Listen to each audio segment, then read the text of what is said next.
When Figure announced earlier this year that it was working on a general purpose humanoid robot, they didn't have much to show and it looked more like just a plan. Well, today, the company has made great progress and has now unveiled its Figure 1 robot, which has gone from nothing at all to dynamic walking in under a year. Today, we're going to watch an interview that ARK Invest did with Figure's CEO Brett Adcock, our favorite Tesla bot, and General Robotics expert Dr. Scott Walter will be here as well to help us understand how Figure compares to Tesla's Optimus bot. Scott is an aerospace engineer with a Ph.D. in mechanical engineering, and he's co-founded two robotics companies. Welcome, Scott. Hi, Herbert, and today we're not going to talk about Optimus. Go figure.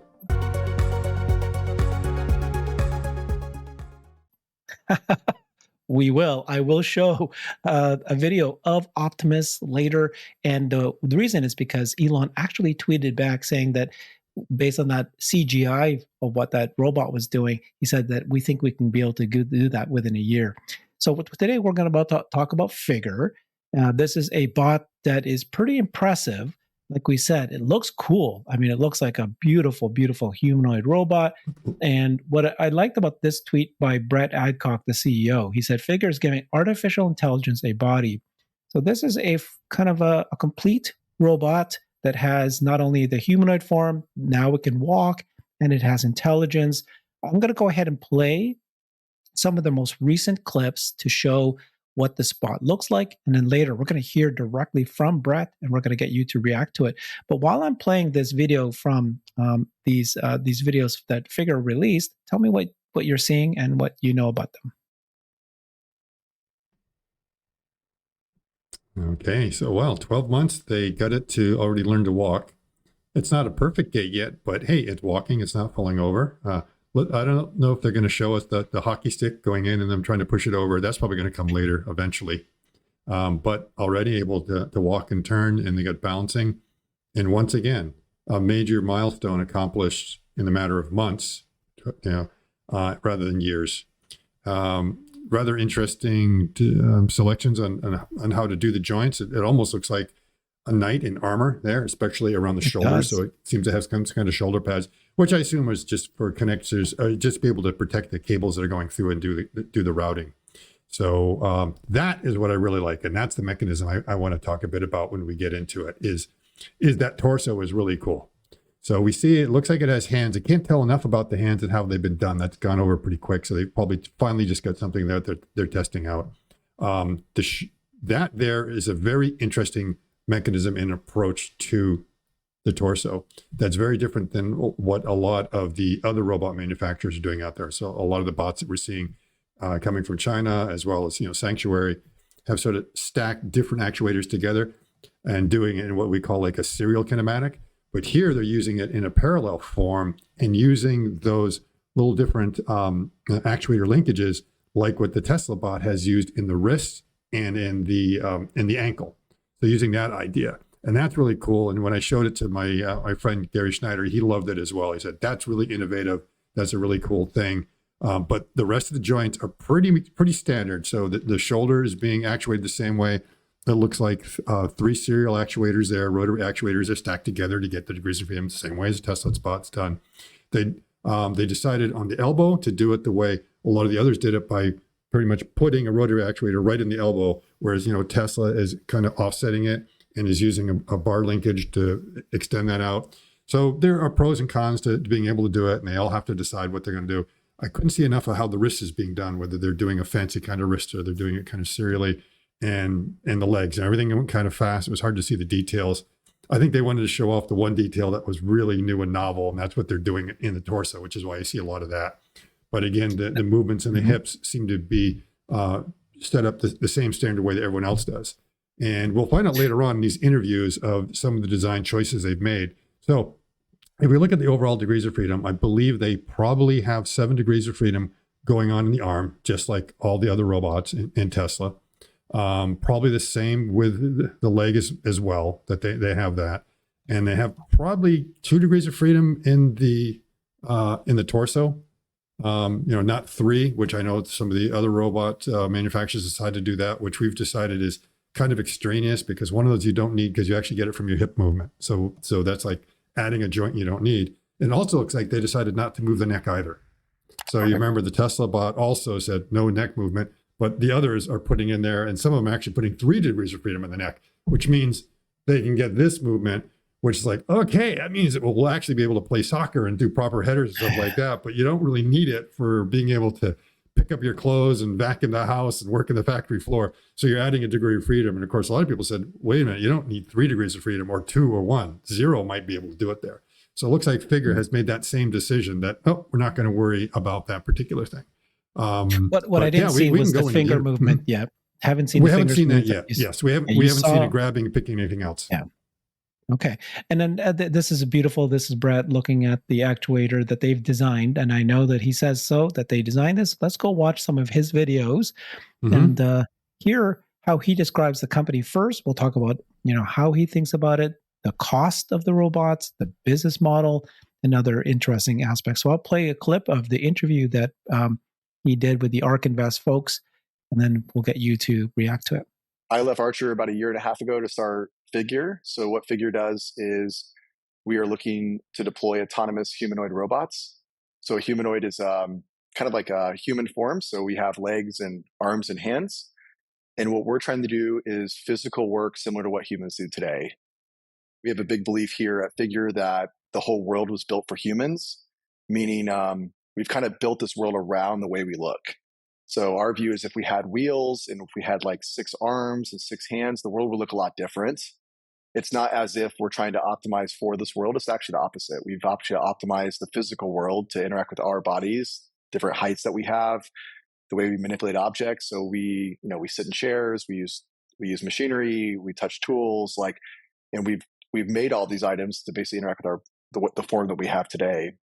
So really what we're doing here in a nutshell is we're trying to be able to build a automation system, a autonomous automation system to be able to do human-like work. So our robot is about 5'6". It's all electromechanical. And we have an AI first strategy to introduce this into service to do physical labor. That means putting robots into commercial opportunities to help in the warehouses and manufacturing and retail. And over time, I have a strong belief that every human will own a humanoid.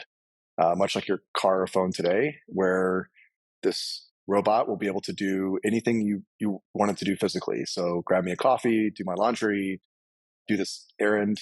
And our team's about 70 engineers today based in California. We've are now walking our first generation robot, and it's now doing complete end-to-end applications in our lab here. So we're hitting a button and it's doing like real human level work, which is pretty crazy. And we're working to now to make that much more robust. A lot of it happens to sit in software at this point. So it's basically like sizing our entire roadmap, I would say, for the considerable amount of years forward. And into next year, we actually want to start doing real world applications with our customers, actually at their facilities. So hopefully as we approach the end of 2024, we're able to start demonstrating like real humanoid robots that are highly robust into real commercial settings doing real work. For us, I guess, as roboticists, it doesn't get any more exciting to wake up to a future, I guess, like that. What do you think, Scott? Okay, so I think a lot of this we've heard before. So there is pretty much making the same argument that we've heard from Elon and others, in that the world is designed around the humanoid form, and therefore it makes more sense to try to make a bot that also is able to work in that particular environment. So all very, very similar kind of things we've heard. The other thing, it seems that everyone wants their humanoid robot to do the laundry. So that's also another talking point that seems to come up a lot. And it wasn't clear, because I think I'd listened to a couple of the interviews that he did with us, whether they really have all the AI in there right now, or whether they've done also a lot of heuristics to kind of get it up and get the walking to be able to prove that out, and eventually going to be folding in the AI. But he was saying an AI first strategy, and that in the lab they're doing some end to end. So it's not clear to me how they're teaching all of that stuff, whether it truly is end to end AI of showing a task and having it going ahead and generating it. And yeah, I mean that seems like the reasonable roadmap is that you're building it, you're trying to demonstrate it in the lab, you're trying to find a lot of customers out there to be able to get experience. And I'm sure there are a lot of companies out there that are really willing to have them come in and do it. So they won't have a hard time being able to find it. Just like, Tesla bot won't have that problem. Agility won't have that problem. They'll be invited in to start doing more and more of these things to get the testing they want to have. So those are most of the takeaways I got on there, is that you'll see that it's very similar arguments, and there's only two explanations for that. One is like absolutely parroting everything that Elon has said, or actually looking at the problem the same way from first principles and coming to the exact same conclusions. And I can say when I look at the same problem, I come to the same conclusions as well. So if I sound like I'm parroting them, it's like because we've looked at it, and that really does make sense. Now, does it mean that there will be some modifications to that form eventually? It's like, yeah, it might make sense in some cases to put wheels on there here and that for certain special applications, but it would be general purpose. And general purpose means you need to be able to work like in every single space. Sometimes wheels just won't cut it, or, a 6-armed robot just won't cover it. So you just go ahead and you just make sure, go with the basic humanoid form. Again, he pointed out electromechanical, which is throwing a little bit of shade on Boston Dynamics because they use hydraulics. Electromechanical is a little bit easier to do the controls. I don't think he mentioned there, but later on, maybe we get to he will mention they also design their own actuators. Okay, sound familiar? Now, how do they come to that conclusion? Is it because they're just purely copying what Tesla did because Tesla discovered that, or they also, the roboticists, they went in there and they probably said, we can't find any actuators on the market that are going to do what we want. We're going to have to design our own. So there you go. Yeah. I think what I picked up from that was simply the AI first, right? So you should have talked about that. Now, well, I want to hear more about their AI work, much more than the actual humanoid bot and the mechanicals, how cool it is to walk. What matters more is the AI. Let's listen to... Because we've seen a lot of other companies have been able to duplicate the mechanics. So everyone's got that. The secret sauce is going to be the AI. Let's watch the next clip here, and why now? And even reflection on ourselves too. We ask ourselves like this quite a lot. I think there's like 3 or 4 things that were just not physically possible, like from a physics perspective, 10 years ago, maybe even a little bit less. The first is we need to be able to walk a bipedal humanoid, which means 2 legs, need to be able to balance. It needs to be highly robust to disturbances. So we need to be able to interact with that environment, feel it, understand what's going on, and react to it really quickly. If you look back 10 years ago, when you look at humanoids, in video clips or online, they were basically comical. They were extremely slow, hard to balance, falling over everywhere. The last best data point we have is around the DARPA Robotics Challenge in 2015. You look at them and just it was really hard to draw a parallel to okay, that's something I can interact with really closely in a real environment. If you look at the best in the world in terms of bipedal dynamic walking today, whether it's us or Boston Dynamics or the rest, you can see really robust systems that are able to reason and articulate almost better than a human in some ways. I would say at this point, the locomotion side is as good or potentially maybe better than a human. I mean, you see some robots doing front flips and back flips in terms of how well they can basically interact with the world. So we feel like that space just wasn't possible 10 years ago. The sensors and algorithms around being able to control those robots and even the AI training systems around that have gotten so robust that we think this is a solved space. We're making a lot of improvements in this area, but it's definitely it's definitely sufficient to be able to introduce robots into real operations. So the first one is basically bipedal locomotion. 10 years ago, not really possible to do in real commercial viability. The second is we need a certain amount of power and torques in the motors to be able to lift a certain amount of objects and manipulate them. And we need a certain amount of runtime in the system to be able to do real, hours and hours of daily operations. So the energy and power density in both the battery systems and the motors or the actuators were not energy or power dense 10 years ago to be able to do real operations from electromechanical perspective if we wanted to use batteries and motors. You look 10 years ago, you see some robots like Boston Dynamics were all hydraulic to basically get to the torques and powers they really needed to basically move around the physical world. Today, our system is all electric. We use basically 2170 basically energy cylindrical cells that you would see in electric cars, and we have electric actuators that are basically electric motors with rotors and stators that allow us to basically build a really I would say relatively simple and safe and high power and high energy system. And I do not think this was possible 10 years ago. The third is basically we need to be able to reason through the world really quickly from a perception systems, manipulation policies, high level behaviors. We need to parallelize that work. So from a compute and algorithm perspective, I also don't think this was possible 10 years ago to be able to do. So we're building onboard, 3D occupancy 20 plus hertz. We are running our AI systems and inferring all that on board with really powerful GPUs. We have like several thousand teraflops of GPU capacity in the next generation robot that we're bringing up right now. So I think this is, again, not a really thing where we want to introduce autonomous systems into the world. Wasn't really possible. And I would say the last thing that's been a tremendous breakthrough for the robotic space has been the emergence of large language models. So we're going to be able to take a robot from the warehouse into your home through language. So there's just this need for like a semantic grounding of all the world's knowledge that we're going to get through language, meaning I'll be able to, as a robot, interact with a human, be able to understand what you mean, and to be able to actually plan tasks based on what you're saying. And we're going to use all that through language. And we're spending a decent amount of time here now with our AI team, building different types of vision language models to be able to demonstrate those capabilities. What do you think, Scott? Okay, well, I think a very simple answer to that question is something we've heard before from Tony Seba, and that, you know, he's always, when he's talking about his S-curves and everything else and confluence of different technologies, he says, you know, why was the smartphone or the iPhone basically invented in 2008? Why wasn't it in 2006 or 2012? And that's because a confluence of technologies came together at that point that made it possible. That's why it couldn't be done in 2007. That's why it was that particular year. So I agree a lot with what he's saying there, that when you look at it, he's right. These bots really couldn't walk a few years ago. Why couldn't they do it? And part of it is that you didn't have a lot of the compute that was in there for the control systems to be able to give the reaction and everything else you needed.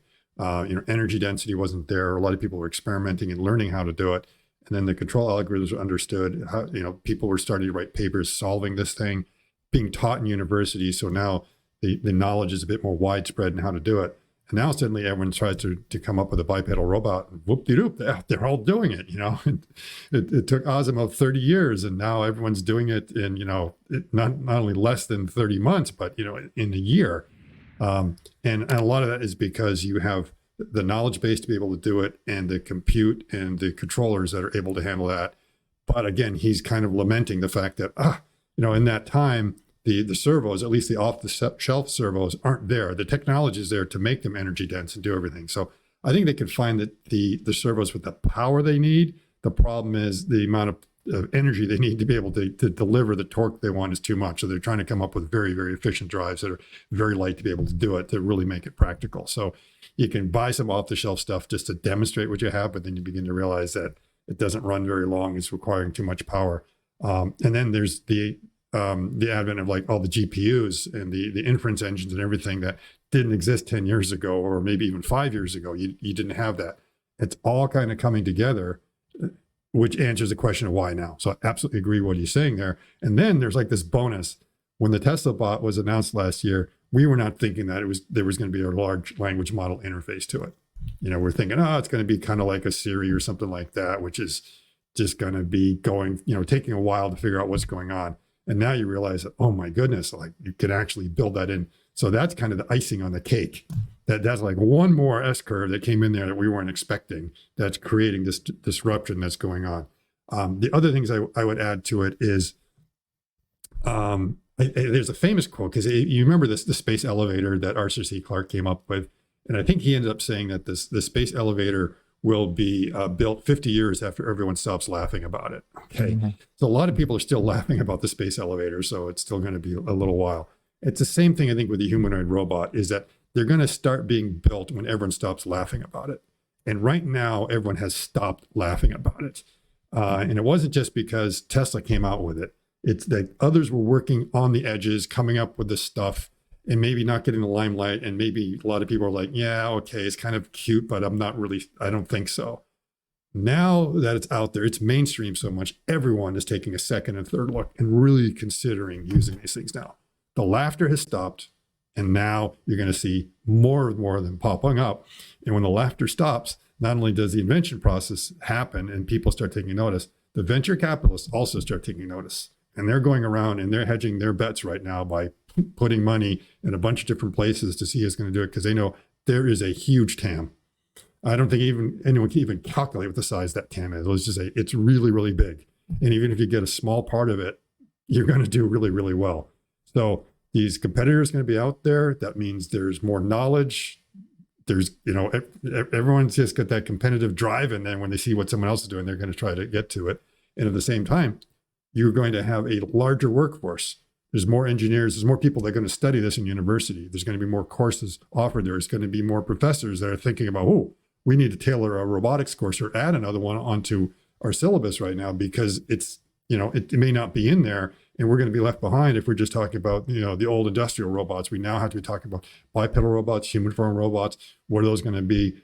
The RIA is probably going to start getting a bit more involved as well, and realizing, oh, we've got to start talking about that and the standards we want to have, and then what the safety precautions is going to have to be. So when you start seeing that, yeah, we're on this S curve of acceptance of the idea. So I would say we're way past the tipping point on the acceptance, whether we're at, but we're down a little bit lower in the actual building of the hardware. But that's going to be catching up really, really quick. Yeah, he spent a lot of time talking about the hardware, and he did finally end up saying at the last second here, for just 1 minute long, the large language model, that they're going to do it as well. Unless they have supercomputers, unless they have $50 billion, it sounds like to me that they're going to try it, but they're probably going to outsource this. It sounds like something like a Google DeepMind will probably come in and says, let me do the brain. Because as you've been teaching me, the brain is the one that matters more. It doesn't matter the form factor as much as can this thing be smart enough to recognize and be taught what it needs to do. Yeah. And I think they all have these APIs that they can use. So they're not going to train the language model. They're going to use the language model to interpret what's said, and then to create some output. And from that, be able to then operate on whatever the instructions are that kind of come out. Agility also did a pretty good breakdown. I had to find a video on that was out there, where one of the engineers talked about the whole stack and how it works. And it's not like AI all the way down, just like it's not turtles all the way down. Talk about that, certain levels, you've got these heuristics that are telling how the system to walk. So the brain itself is not thinking about walking. There's a subsystem that's taking care of all that. It's thinking about the end task that I need to get there, and then the legs just kind of start moving. They talk about that really well, and how they also grafted a large language model on top of it, off the shelf, that they're able to, to run an inference they have locally, so you can tell it to do a particular task. And that was a really good way of looking at how the whole stack is broken down. And again, it's one of those, we should find that and put in there and talk about it, because everyone is getting into this space and is thinking about that. And again, I see the LLMs as like the coup de grace when it comes to definitely humanoid robots. Okay, let's listen to him talking about the cost of these robots and what the future looks like. To think of these as potentially, $10,000 to $20,000 items, or you think they're still going to be far more expensive than that? Yeah, so we've done a full BOM exercise here, and we can talk about what that looks like over time. It's extremely dependent on manufacturing volumes. So the question you want to ask is like, at what volumes is the price? It's we're building like one-off prototypes now. They're extremely expensive. We're seeing the entire structure and motor housings. Like, we will not do this into real production. Like nobody does. We're building the show car, and it's very different than what we'll do in production. The importance of there is the show car needs to be able to demonstrate human-like performance, or it doesn't matter if the robot's $20,000. If it can't do real work, then it's useless. It's worthless, no matter what the cost is. Yeah, exactly. So I think there's a few things here. One is, like, if you look at it just like back of the envelope, we have about 1,000 parts in the robot globally. So the robot also weighs about 150 pounds or so, about a little over 60 kilos. So if you look at that comparatively, maybe like a Tesla Model 3, a Model 3 will have over 10,000 parts. So we have 10x less parts, and we have about 20x less mass. So it weighs 20 times more in a car, and it's 10 times more in parts. We feel that this should over time be just cheaper than a Model 3 car, cheaper than the car. Now that's really dependent on like what manufacturing volumes we really hit. And but if you look at like the full BOM cost, there's really nothing in the BOM cost that you look at, you're like, that's really going to be expensive at scale. Like, the only thing that we think that might not get a lot of economies of scale, at least in the near term, is probably the CPUs and GPUs. I don't know if we're going to get like a 50% reduction in CPU and GPUs, maybe ever. You know what I mean? Like, I just like it depends. Like, it's really tough to do that. So we think at a decent amount of manufacturing volumes, call it like 500,000 units a year run rate, that we can get the cost down to below $50,000. Yeah, we're pretty confident of that work. I think over time, with enough work, this is a sub $30,000 robot. And I think that robot lasts like many years. So you're looking at really depreciating that cost over like many years. And then you have some direct operating costs related to the maintenance of that, and you have to charge it, maybe some insurance. So there is some additional costs that you'll incur with having a robot in operations. You'll need to charge like you do your phone. We'll need to maintain it as in some areas. Like at some point, the batteries will be at end of life, and they'll see cell life degradation, just like your phone or say a car would over time. But yeah, I really think this is going to be relatively cheap, and it's going to keep getting cheaper over time. Robots will help build other robots, and in the limit, the cost will just keep coming down. Most of costs in the world are distillation of like human labor. It's really like if you can get the human labor down, there's no reason that you can't get the cost of goods and services to start collapsing near zero over time. All right. So, wow, even at scale. So first of all, they don't have a factory. They're just manually making these, so hand making them. But he, talked about once we get to scale, but even then, it's still under $30,000. So it's still going to be expensive from his perspective. Now he did say there's 1,000 parts and 150 pounds. So at least now we got a good sense of how many parts are these things.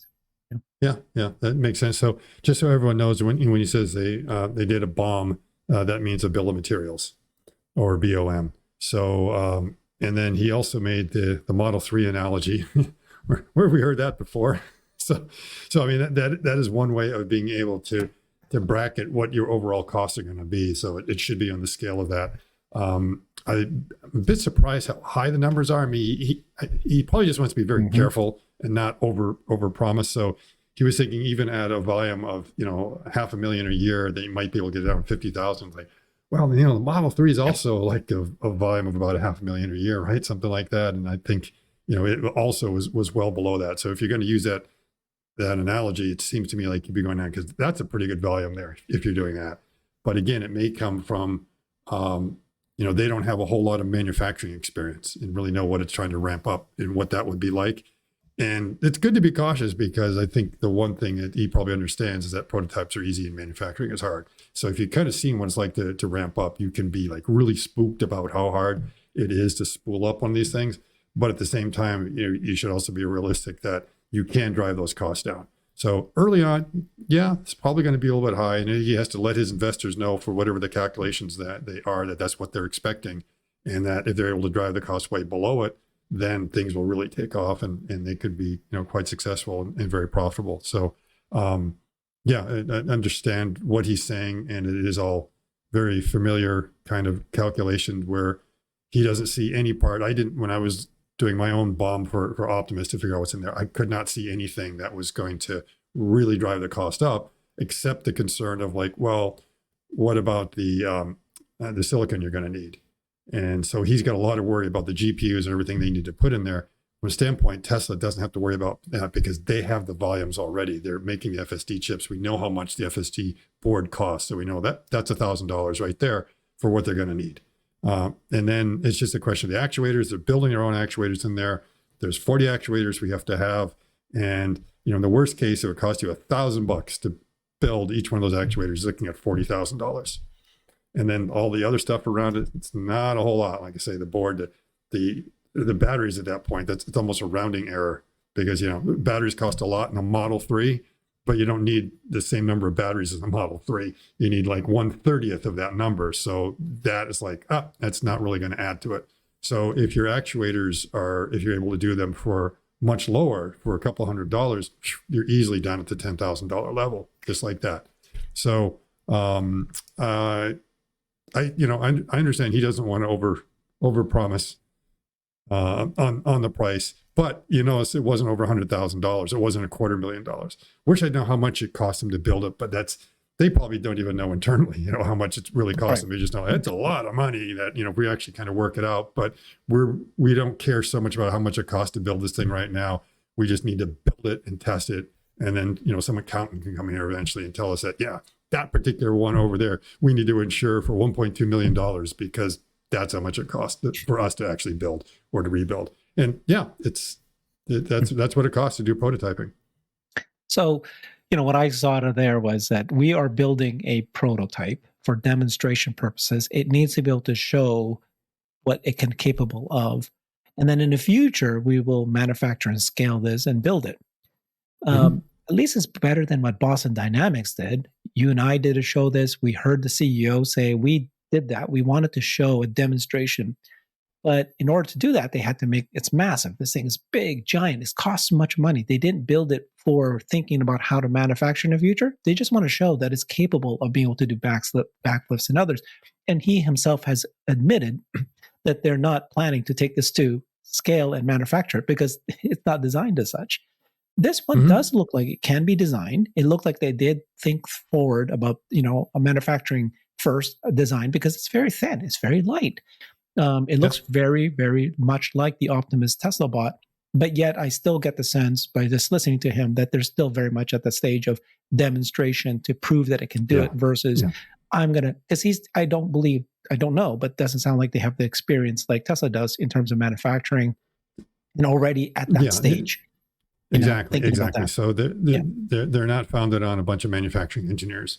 They're roboticists and people that know how to do prototyping and everything else.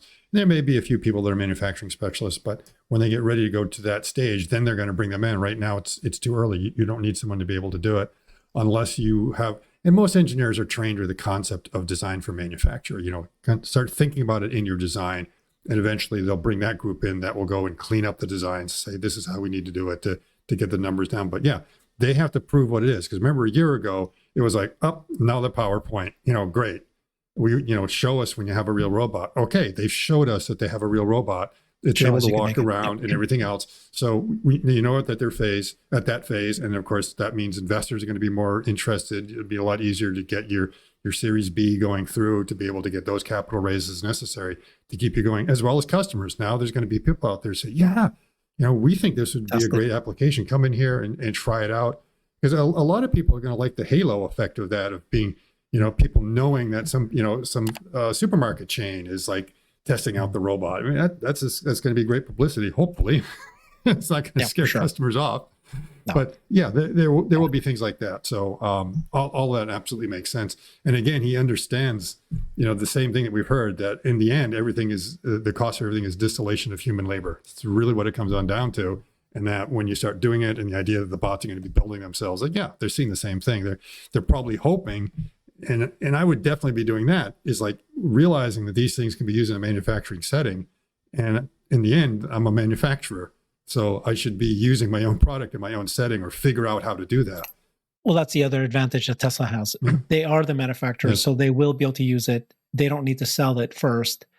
They can start using it now, which is a huge one, and they can throw a lot of money. And the thing about Elon's companies is they are so capital efficient compared to what a lot of the others. So they can do a lot with a little. And again, if you kind of look out there that Silicon Valley is looking to throw money in a lot of different places and investing in a lot of places. And we saw the reports that for XAI, Elon wants to raise like $1 billion. He's already got $135 million in there. And it's like, he could raise $1 billion like that without a problem. Yeah. There's more than enough people to do it. They'd be oversubscribed. He just replied right away saying it's not real, but there's actually an SEC filing. That's why it's a little bit confusing. The SEC filing was for the 100. Was for the 140 million. But it looked like maybe. But the thing is, he's not raising a whole lot of money. Like Microsoft needed 40 billion or something like that to be able to do it. So you're like, whoa, wait a minute, what's going on here? So these companies are raising huge amounts of money and then thinking that they can solve the problem with that, when the reality is like, figure out how to solve the problem and then how much money do you need? Gotcha. That seems to be a difference. If you also look at Meta, how much money did Meta throw into their virtual reality? Yeah. And I'm like, oh my God, whoa, what I could do with that amount of money and kind of research, I could come up with something. And in the end, there was nothing. So where did all that money go? So really capital inefficient, a lot of these companies, Elon's company is the other way. And, maybe Figure has also figured it out that we need to be stripped down 70 people. It's a good number. It's not a huge number. Yeah. But remember, Volkswagen with Cariad, it's like, thousands and thousands, and we'll throw billions of dollars and we get nothing out of it. It's like, no, I don't think you don't need 700 people right now to solve this problem. And if he's saying 70 total, that means like everything. It means, HR, that means people who are technicians that are working on these different things. And then you get smaller design groups, and then your software group, which is probably just about the right size. People do it. Now, they probably don't have enough to do like all the AI on their own. They're going to have to be getting something from outside. And that would make sense. I mean, I'd be looking with some sort of partner. And if I was also like, Google or Microsoft or OpenAI, I'd also be looking at a company like them to try to work with and say, hey, this is going to be a really interesting relationship between the two. So don't reinvent the wheel where you don't have to. For sure. That partnership's going to be announced. Let's listen to the fun part. This is the business model. This is where I've been looking forward the whole time. Let's watch this. Our view is that one of the healthier business models, I mean, there's basically two ways to look at this. We can either sell the robot like a traditional CapEx model, like the way you would buy a car or something like that. And you would buy it, you would own it, you depreciate it on your balance sheet. That's one model we could do. The second model is basically a leasing model. In the robotics area, they call it like robots as a service, like RaaS, like similar to SaaS, which is kind of funny. And that would basically be you leasing the robot. And we feel that the latter, like leasing the robot, is one of the like better business models for Figure and for the world longer term. We think it's a way to reduce the upfront burden to how much it costs. It's an ability for us to push more hardware and software into the systems, meaning we can constantly be refurbishing your hardware. We can be pushing new software into it basically weekly or daily, and making the robot better. And if you look at the way the world is structured today, at least on the commercial side, like humans are RaaS. You pay humans annually, you lease them. So the businesses are all set up to basically like lease this kind of labor. So yeah, we think it's a way to, at least for the consumer side, to get the cost down to ultimately hundreds of dollars a month per person to own a humanoid to be able to do this work. But, I don't think there's going to be, it really doesn't matter. Like for us, it's like, how do we get the cost down of this to help benefit the world? And our mission here is to really help expand human capabilities. Like, how do we really do that? And the only way we're going to do that is get a lot of robots out. And the only way we're going to do that is if it's really affordable and really makes sense. And the only way we're going to do that is like if it actually does useful work. So I think, we're a little less worried about nickel and diming like every client or whatever else. We just really want to ship billions of robots into the world and make a huge impact and really help people. Like that's really why people are here working so hard and why I wanted to start the company. So over time, we just want to build a really affordable system. So that'll just take time. It really dependent on that is like, it needs to do a lot of useful work across many different types of applications. And then we need to get the cost down so it's actually affordable. So, those will really go hand in hand. We really can't have it be too unaffordable or can't have it be too unuseful. It's got to be really useful and really affordable. So we're working through a lot of design for manufacturing and cost reduction across the system. And we're spending a lot of time just figuring out how to make the platform generalizable to almost any application we would see in the world. So this idea of leasing a robot as a service, RaaS, it's something that I interviewed Søren Basher. He did a full business model. He proposed that. You and Søren worked very closely together. You guys worked all this out. We did a video, share that.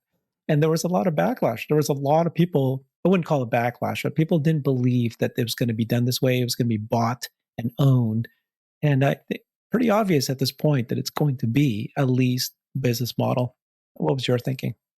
Well, my thinking, looking at a lot of the things that he was saying, and then finally there's like, I think they've been watching our videos, Herbert. Exactly. Yeah, because it's like, this all sounds familiar. The whole Model 3 comparison when we did a cost breakdown, everything was sort of the same.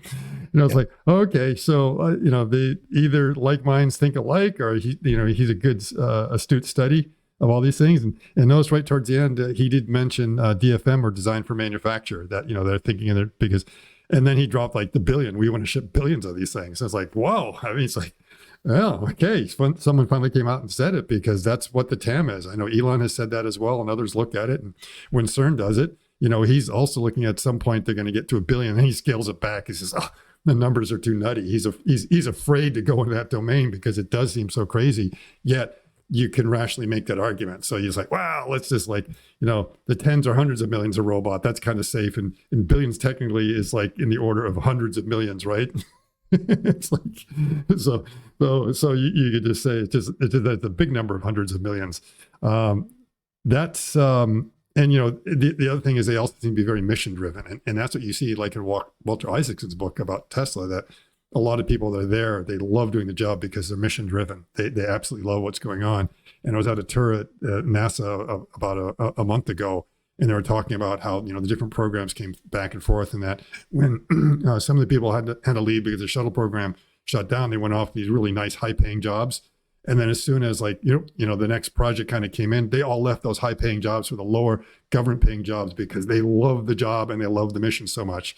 So when you have a company which is mission driven, the people will show up because they enjoy the work, not because they're there for the paycheck. And so it's nice to see that there are a lot of people thinking along the same lines of what you can do to develop these things. Again, robot as a service. I've always felt it made sense as a business model. So if you're looking from the business standpoint, it makes more sense for your revenue, because otherwise you could be leaving money on the table by just kind of selling it, because then someone else will mark it up and be able to sell it for a bit more. It gives you control to make sure that you're making sure the bots are being used for what they are. You're getting all that data. You know how to fix it and improve it. And at the same time, it's how it makes something affordable. There are two kinds of FSD drivers out there: those who are willing to put down a lot of money and own it, and others that's like, I can't afford to put that kind of money down, and they would rather do it software as a subscription service. And it's actually a very nice one because FSD, if you decide you don't want anymore, that's it. But if you lease a car, it's, you're still on the hook for that money. Until the term is over, or you got to give the car back up or something else like that. So it's a lot of time with hardware, it's very hard to get out of it. But in this case, it sounds like, okay, if you don't want the bot anymore, decide it's not for you. And if he's down as low as like a couple $100 a month, that's going to be very affordable for a lot of people. I would think it'd be closer. It's going to start out in the order of probably $1,000 a month. I would think, certainly for businesses, maybe a little bit more. I think that's when we did it with CERN, it is around there. So if you get it down to around 500, that may not be too bad for a lot of people. It may still seem like a lot of money, but if you look at how much you cost, if you were having a lot of people doing work around your house, either, house cleaners or people that are cutting your grass or doing any sort of landscaping, if you need to have the repairs in the house, stuff like that, that adds up pretty quick too. And suddenly you can realize that $500 a month would be a bargain. Often. Yeah. It's supposed to replace labor, and it's cheaper than labor. And so the business model is going to be pretty straightforward. It's going to be cheaper. So, first of all, we've covered quite a number of bots, and this was very impressive. I really think that they're going to make it. There's room for as many bot makers there are as possible. It's not like one's competing against the other. There's no competition here at all. But this guy's look good. This is Figure. We also covered Sanctuary. They look great. There's another company, Digit, that Amazon is already testing. It's not quite a full humanoid, but it's effective in the factory. It's good, and they're getting ready to open up their factory. And we know that they plan on doing, I think, at some point 10,000 bots a year. They're talking about opening up early next year, and that they'll probably be producing a couple of hundred next year. And I think from what I read is that they've actually produced about 100 digits already. So that's the total number that they've made.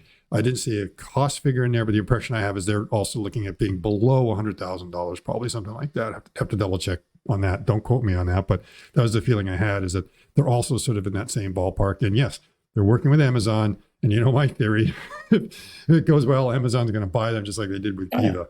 They will have to. Yeah, every company has to have a bot company. Yeah. So let's take a look and remind ourselves what Tesla's humanoid bot looks like.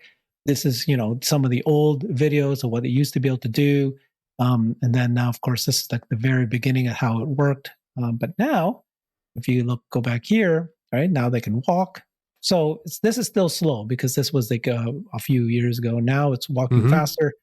And here, this is your favorite video. Hold on. Where am I going here? This one here. Where am I going? I'm trying to show you the latest version of it, which is,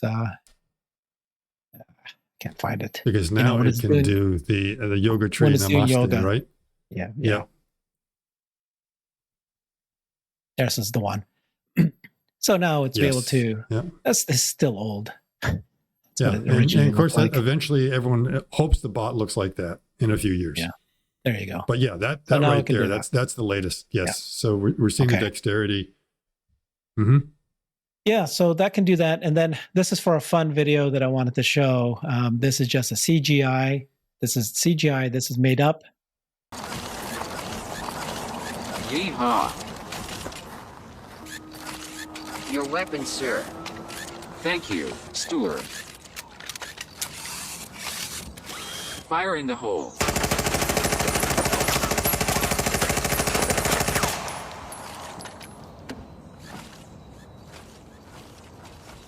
I'm alive. Awesome. Way to go. We did it, steward. Okay, so first of all, that was controversial because it's bots with guns. But Right. obviously, And as it's funny Robotics that it was community notes as being CGI. If you didn't know it, that was CGI. No, of course it's CGI. So- Yeah, that was CGI. Yeah, but no. It's just funny that actually on X where it was posted, the community notes came up. This is CGI. This is not the real thing because they're afraid people were thinking that the Terminator robot already exists. Yeah. But it got 8 million views, and it says CGI. But of course, it's controversial because it's a gun. But Elon replied to it, and he said, where are we now here? He said, we could probably make this real next year. Now, unfortunately, Elon is now known for his over-promises, but that is still something to think We hope about. he doesn't deliver on. Well, yeah. Well, yeah. But, break down what's going on. You're right. Break down what's going on in there. Take the gun away from it completely. Yeah. And just imagine it was going to, wash something or something like that. So the idea that you get two robots that are interacting, one of them's handing a hat to another, it's able to put the hat on, stuff like that kind of dexterity, handing it another tool to do something like that. And then, the bot driving up. So I don't think the bot's going to drive up. No. May not be driving the car. Is it able to actually get in it? Because I don't think it has the dexterity to be able to get in. Now, the Cybertruck is a big vehicle, so it might be able to get in. I've always said that's one butt you don't want in seats because that's just going to tear up the your seat. The upholstery is not going to last. But maybe some of those things of being able to interact and do a lot of that and may be able to. But I think they would say, well, we're not going to actually give it a gun. If we do anything, it's just going to be a spray gun or something like that at most. Because unfortunately, the terminology we use in manufacturing is it's a weld gun. A spot welding gun, a paint gun, they're not really guns, one's spraying paint. The other one is just making sure the arc is going along there, but we use that terminology. So yeah, you may have something else, which is, let's just call it a tool, and the robots are able to interact and do something like that. So that's my thought of sort of what he's saying there. And the question is breaking down all the elements. If he thinks he can do all those things, that would be actually interesting. Well, so first of all, the bot walked up with a hat. So the other bot needed to understand that he's handing me the hat. I'm going to put it on. Mm-hmm. Obviously, CGI is for fun, but if it can do that, two, they're talking to each other. They're talking to each other. They're talking to the, and that's another skill. So you don't just need AI in your brain to be able to understand the task. You need to have the large language model, conversational, generative AI to predict what's going to happen and be able to communicate. And then, and then of course the dexterity to handle, in this case, a tool to be able to use it properly, and then communicate again. The job is done or something. So, yeah. And the humor that's in there. The other one gets out like, "Hey, I'm still alive. Success." Exactly. So I mean, obviously, I just showed that for fun, but well, hopefully Tesla's bot's going to get to that level. It's about manufacturing. It's about the brains, about the supercomputer. And it looks like that they're making movement. It's great. It's great to see these companies. Will continue to keep a close eye on this company figure. I think they've got a really good chance. They look smart. They look like they're focused. I like that you just said they only have 70 employees, which is the right thing to do. Just keep it short. Right. It's make nimble, it right. Exactly. Yeah. So you can move really, really quickly with something like that. And I guess, I'll make the pitch for you. You're probably one of that. He's probably more than welcome to come on the program and talk more about Figure with us. Love it. Yeah. I'm going to start inviting more of the CEOs. I've got a list already, and we're going to go after these guys and talk to them, because you and I have been basically once a week or once every 2 weeks, we drop a video. We've done so many robot videos. It's been fun. Thank you, Scott. Follow Scott on X at Going Ballistic 5. Check him out. He's our resident expert. He used to run 2 robotics companies. They were the industrial robots, but he knows how to build factories, how the robots work in the factories, and he's been studying these new humanoid robots. Thanks, Scott. Okay. Thank you, Herbert. Yep, cheers. I've created a website that is the most comprehensive resource for the Tesla investor. Please check it out. Simply go to my website at herbertong.com.